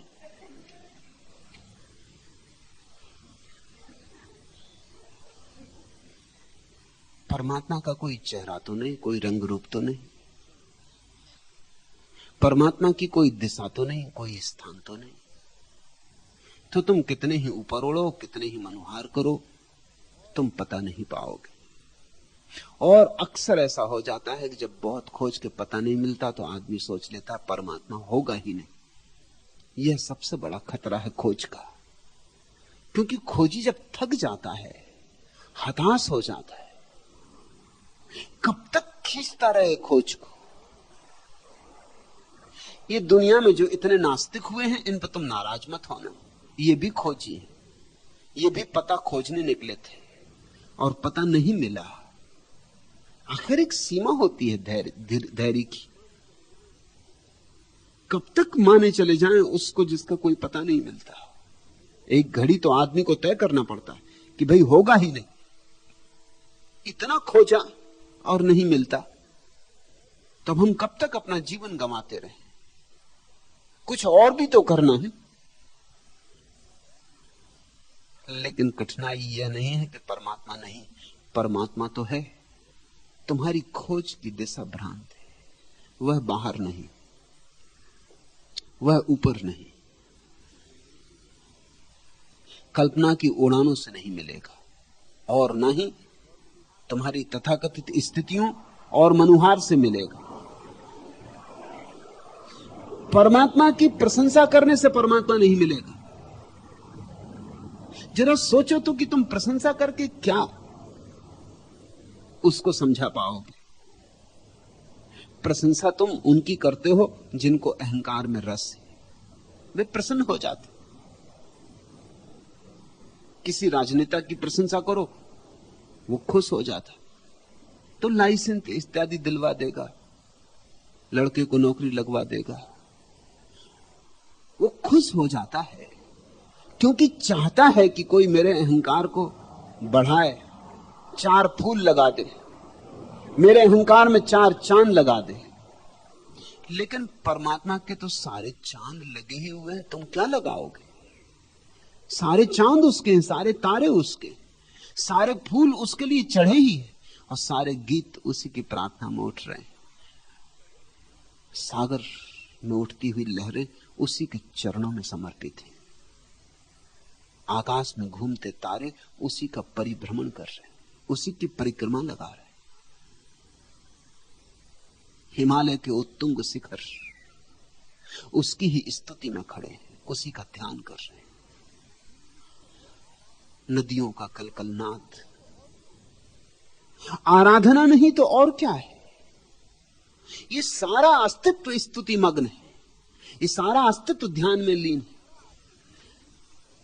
छोटे से घास के तिनके से लेकर महासूर्यों तक उसकी ही तो पूजा चल रही। अहिर्निश तुम इसमें क्या जोड़ोगे विशेष? तुम क्या विशेष इसमें जोड़ सकोगे? तुम्हारे शब्द तुतलाते से ही होंगे। बड़े बड़े ज्ञानियों के शब्द भी तुतलाहट से ज्यादा नहीं। हम क्या कहेंगे? हम कैसे उसका मनुहार करें? कैसे हम उसे राजी करें? हमारा सब कहा छोटा पड़ेगा, हमारा सब कहा व्यर्थ होगा। चुप हो जाओ, कहना छोड़ो, कल्पना में उड़ना छोड़ो, ऊपर मत खोजो उसे, बाहर मत खोजो उसे, स्तुति से कुछ लाभ नहीं होगा। वह कोई सम्राट तो नहीं है कि स्तुतियों से प्रसन्न हो, और ना ही तुम्हारी इंकार से अप्रसन्न होता है। वह कोई व्यक्ति तो नहीं है कि तुम उसे चोट कर सको या उसके पैर दबा सको और उसे प्रसन्न कर सको। जितना मुट्ठी को कसता हूं दूर चला जाता हूं। समझो इससे, क्या मुट्ठी नहीं कसनी, उसे पाने का ढंग मुट्ठी खोलना है। उसे खोजने का ढंग खोजना नहीं है, सारी खोज छोड़ देना है और आंख बंद करके भीतर बैठ रहना है। दौड़ के नहीं पाया जाता है, वह बैठ के पाया जाता है। संसार में सब चीजें दौड़ के पाई जाती, परमात्मा दौड़ छोड़ के पाया जाता है। संसार में सब चीजें विचार करके पाई जाती, परमात्मा निर्विचार से पाया जाता है। संसार को पाने का ढंग और उसके पाने के ढंग बिल्कुल विपरीत है। अगर तुम इन्हीं ढंगों का उपयोग करते गए तो एक न एक दिन नास्तिक हो जाओगे। इसी तरह दुनिया में लोग नास्तिक हैं, और अगर नास्तिक न हुए तो और भी बड़ा खतरा, झूठे आस्तिक हो जाओगे। मान ही लोगे कि चलो छोड़ो, होगा। अपनी तो सामर्थ्य नहीं है, अपने को तो मिलता नहीं, लेकिन जो कहते हैं ठीक ही कहते होंगे, होगा ही। मान लो, झंझट मिटाओ। अधिकतर लोग परमात्मा को माने बैठे हैं क्योंकि झंझट में नहीं पड़ना चाहते। कौन झंझट करे, कौन इस व्यर्थ के विवाद में उलझे। ये अंतहीन विवाद है, कौन पार पाया है। चलो मान ही लो। टालने के लिए लोग मान लेते, अक्सर सज्जनता बस लोग मान लेते हैं कि हाँ ईश्वर है, जरूर है। इसका मतलब है कि बस अब बातचीत बंद करो, अब ईश्वर के संबंध में और क्या कहने की जरूरत। जब हम मान ही लिए तो अब तो कुछ विवाद करना नहीं है। भाई है, वो ये कह रहे हैं, जरूर है। अब कुछ और बात करो, अब कुछ काम की बात करो।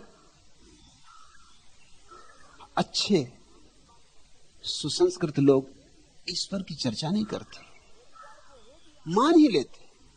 रविवार को हो भी आते हैं चर्च में, कभी जरूरत पड़ती सत्यनारायण की कथा भी करवा लेते। खुद नहीं सुनते, मोहल्ले वालों को लाउड स्पीकर लगवा के सुनवा देते। कभी यज्ञ हवन भी करवा देते हैं, झंझट खत्म करो। हो तो ठीक है, ना हो तो ठीक, ना हो तो क्या बिगड़ गया।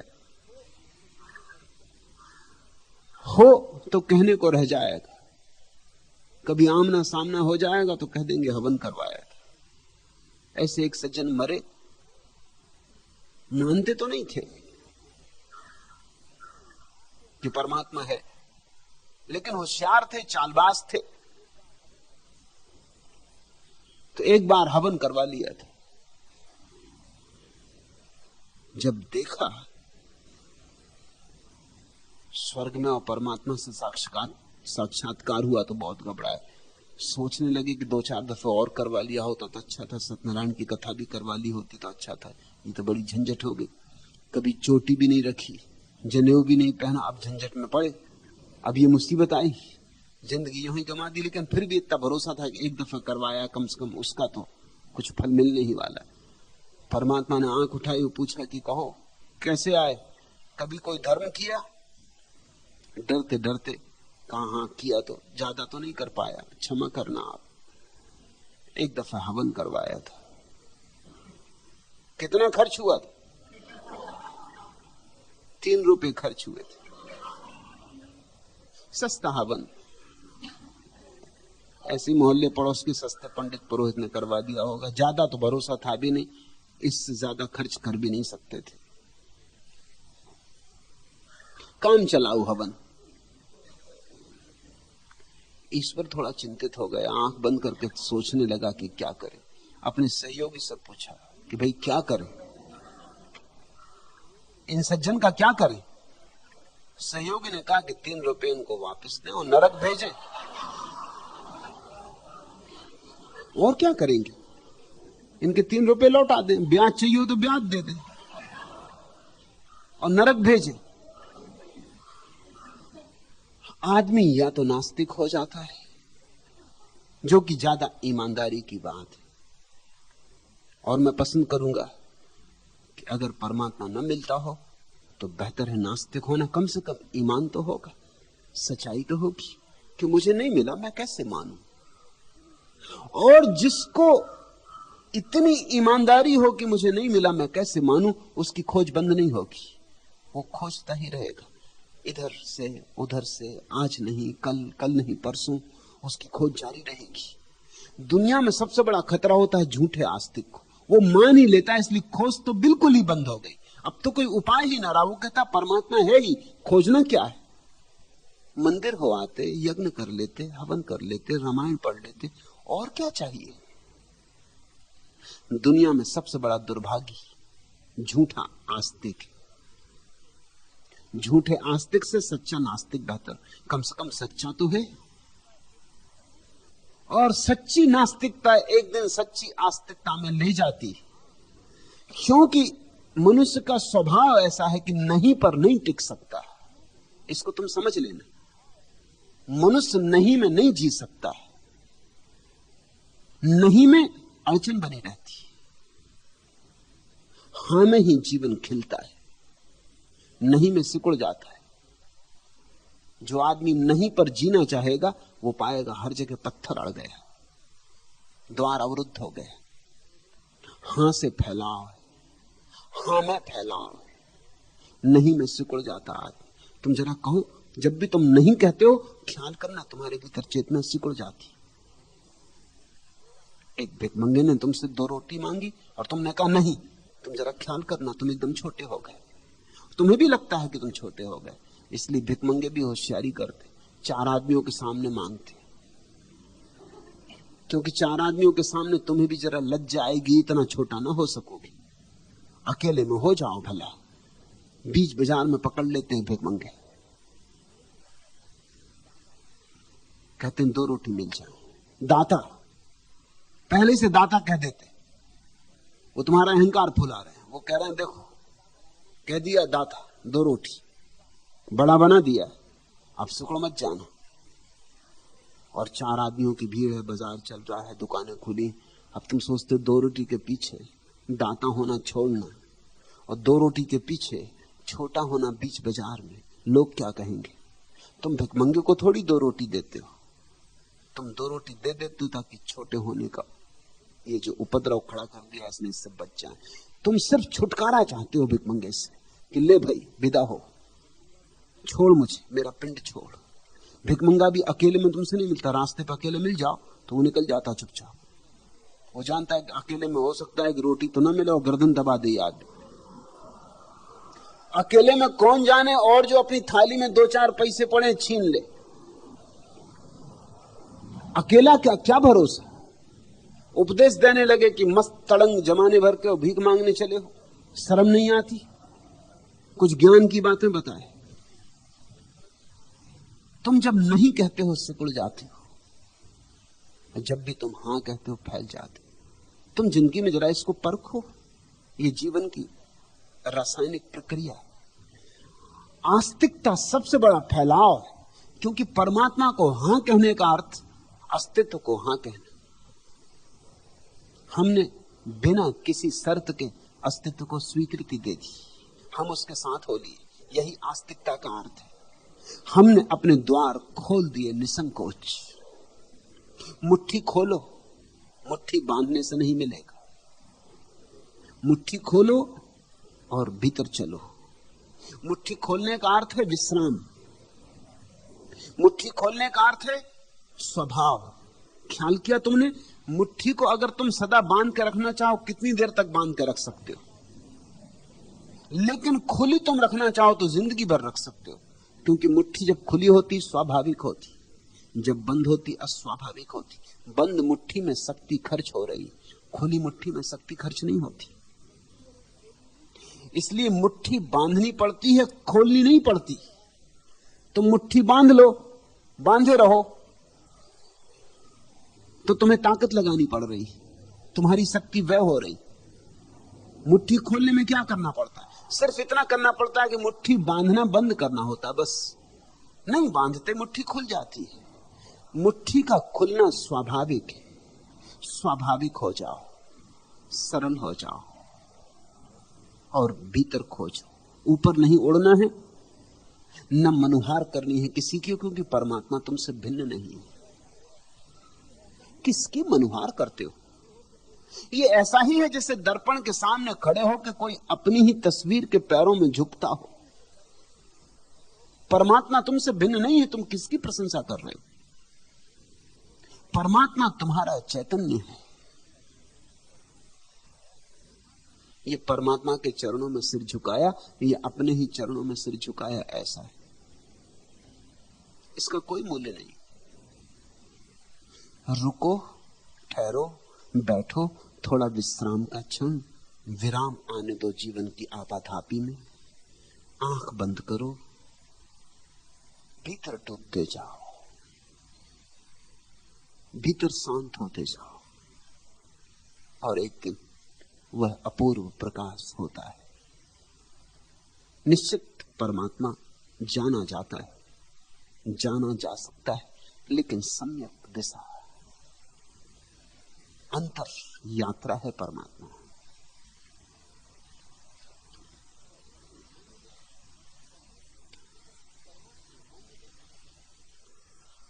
परमात्मा न मिले तो भी हम अपने लिए तर्क खोज खोज के समझा लेते हैं कि इसलिए ना मिला होगा। कोई मान लेता है ईश्वर नहीं है इसलिए नहीं मिला। कोई मान लेता है कि हमारे पाप बहुत है इसलिए ईश्वर नहीं मिला। कोई मान लेता है कर्मों का जाल, इसलिए ईश्वर नहीं मिला। कोई मान लेता है हमारे भाग्य में नहीं है, विधि में नहीं, इसलिए ईश्वर नहीं मिला। ये सब हमारे उपाय हैं अपने को समझा लेने के। मैंने सुना है शहर में जन्मे और शहर में ही पले हुए एक हास्य कवि गांव गए। वे अपने मेजबान की बेटी को दूध दोहते देख रहे थे तो उन्हें एक लंबा चौड़ा सांड सिर झुकाए उन्हीं की ओर सरपट भाग कर आता हुआ दिखाई दिया। लपक कर वे घर में घुस गए।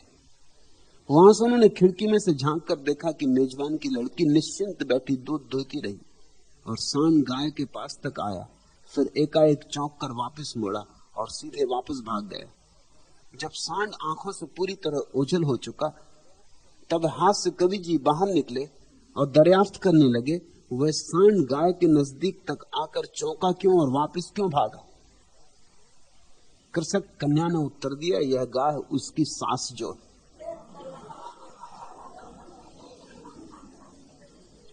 मूढ़तापूर्ण प्रश्न पूछोगे, मूढ़तापूर्ण उत्तर या तो कोई तो दूसरा तुम्हें दे देगा, अगर कोई दूसरा ना देगा तो तुम खुद ही अपने निर्मित कर लोगे। ईश्वर क्यों नहीं मिलता? तो या तो कोई दूसरा तुम्हें उत्तर देने वाला मिल जाएगा। एक खोजो हजार मिलते, उत्तर देने वाले तैयार ही बैठे कि आओ पूछो।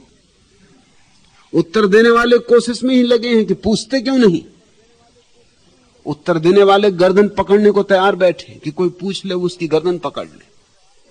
उत्तर तैयार किए बैठे, तोतों की तरह रटे बैठे, नहीं पूछ रहे, उससे उनकी चित्त बड़ा बेचैन हो रहा है। तो या तो कोई तुम्हें दूसरा उत्तर दे देगा कि पिछले जन्मों के पापों के कारण, कि भाग्य के कारण, कि कर्म के कारण, कि इस कारण कि उस कारण।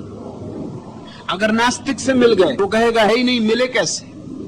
होता तो कभी का मिल जाता, किसी को कभी नहीं मिला है।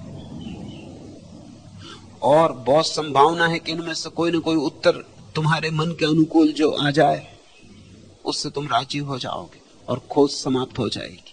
मैं तुमसे कहना चाहता हूं ये सब उत्तर गलत है, ये सब उत्तर गलत है।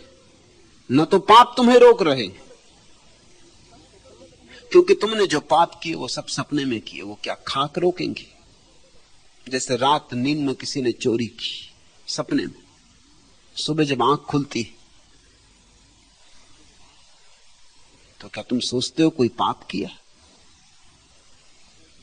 कि रात नींद हत्या करी, सुबह जब आंख खुलती तो क्या तुम सोचते हो कि अब क्या करें, कैसे पश्चाताप करें? तुमने जो भी किया है अब तक नींद में किया है, मूर्छा में किया है। तुम्हारा किया हुआ कुछ भी पाप नहीं। ये पाप इत्यादि सिर्फ बहाना है अपने को समझाने का कि क्या करें, इतना पुण्य हमारा नहीं कि परमात्मा मिले। मैं तुमसे कहता हूं कि तुम्हें परमात्मा इसी क्षण मिल सकता है। एक ही चीज करनी जैसी जरूरी, जिस दिशा में परमात्मा है उस दिशा में खोजो, कोई चीज और अड़चन नहीं है। आंख बंद करो और भीतर झांको, अपने स्वभाव में झांको, तो तुम्हें सब तरफ बाहर भी दिखाई पड़ेगा। जिसने अपने को पहचाना उसने सबको पहचाना।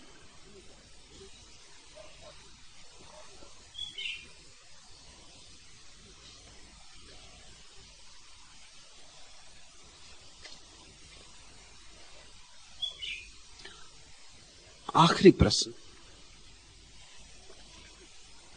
आप राजनेताओं का सदा मजाक क्यों उड़ाते? और यह भी जानना चाहता हूं कि राजनेता चूड़ीदार पजामा ही क्यों पहनते?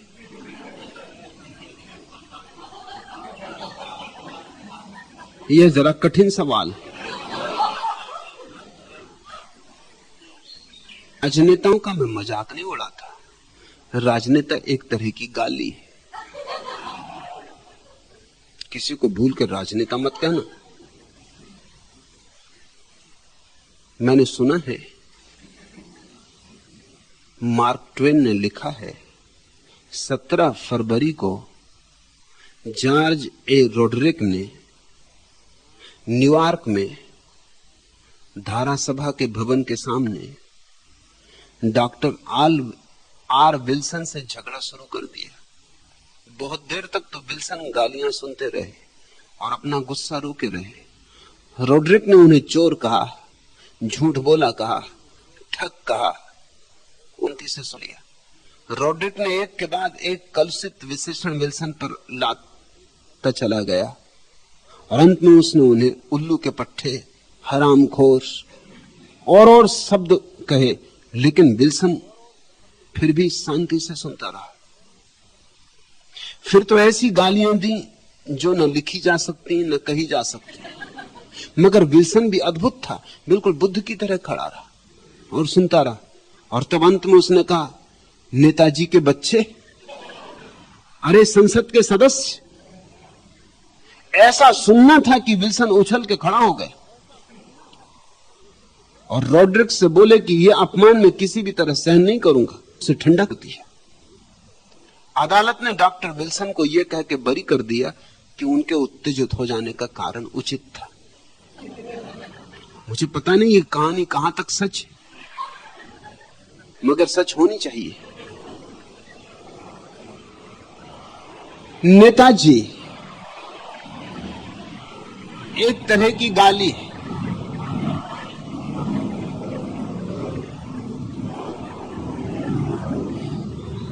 राजनीति में उत्सुक ही लोग क्षुद्र वृत्ति के होते हैं। सबसे ओछे लोग राजनीति में उत्सुक होते हैं। समाज का निम्नतम तल राजनीति में उत्सुक होता है। जो संगीतज्ञ हो सकता है वो राजनेता होना चाहेगा, वीणा छोड़कर।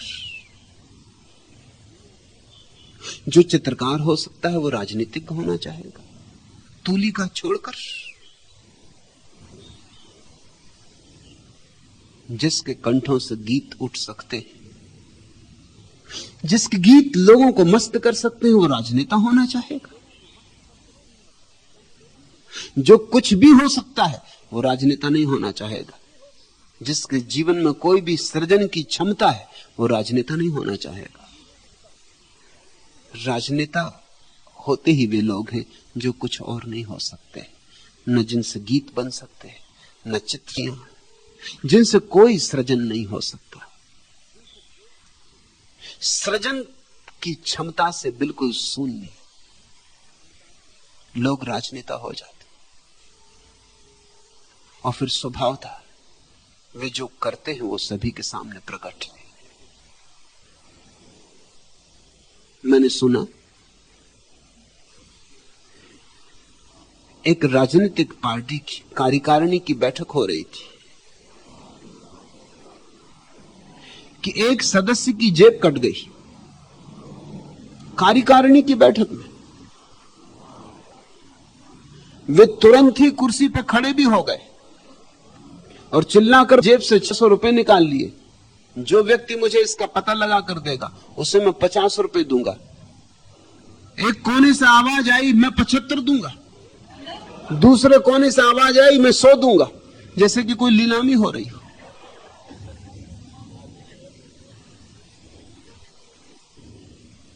रेलगाड़ी में सफर करते हुए एक नेताजी ने अपने पास बैठे मुसाफिर से कहा, आप मेहरबानी करके मुझे अपनी ऐनक थोड़ी देर के लिए देंगे। उसने ऐनक उतार के दे दी। ऐनक लेकर नेताजी बोले, चूंकि आप ऐनक के बगैर पढ़ नहीं सकते इसलिए अब अपना अखबार भी मेरी तरफ कर दीजिए।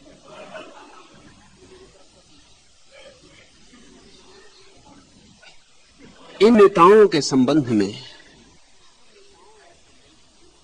मजाक करने की कोई जरूरत ही नहीं। नेता इस हाथ लेता उस हाथ भी लेता।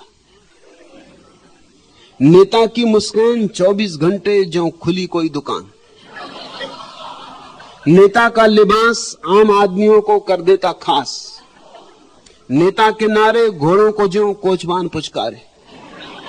नेता का वादा हर बार पिटा हुआ प्यादा। और तुमने जो सवाल पूछा है वो और भी कठिन है कि राजनेता चूड़ीदार पजामा ही क्यों पहनते।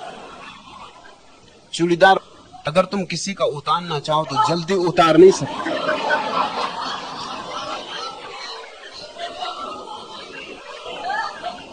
और राजनेता एक दूसरे का पजामा उतारने की कोशिश करते रहे। कौन किसका नाफा पहले खोल दे। तो चूड़ीदार पजामे का बड़ा मूल्य है, उसमें बड़ी सुरक्षा है। पहन तो खुद लो, उतार कोई नहीं सकता। बड़ी खींचतान हो तब कहीं उतर पाता। राजनेता बड़े सोच समझ के चूड़ीदार पजामा चुने। अभी तुम देख रहे दिल्ली में एक दूसरे का नाफा खोलने में लगे। सब एक दूसरे की नाफे को पकड़े। कौन किसका पहले खोल देगा, कौन अपना बचा लेगा।